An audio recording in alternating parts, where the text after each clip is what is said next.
takes a dart to the head.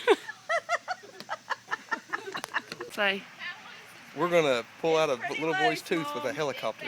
our nephew's tooth. Our nephew. Not just some random one. Random. Show me, Blake. Let me show him all the string. Stay right there. Go! Shouldn't we say something like, here we are right smack in the middle of southern West Virginia, and this is Redneck Dentistry? And she was a dental hygienist, so she knows what she's talking about.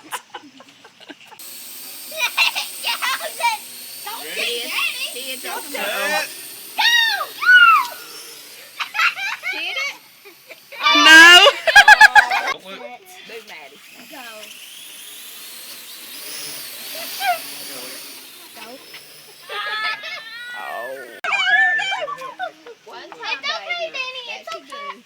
It's okay, Blake. Smile, dude. Smile!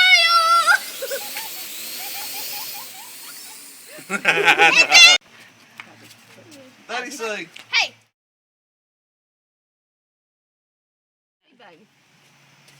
Oh, dude, it's just. Smile.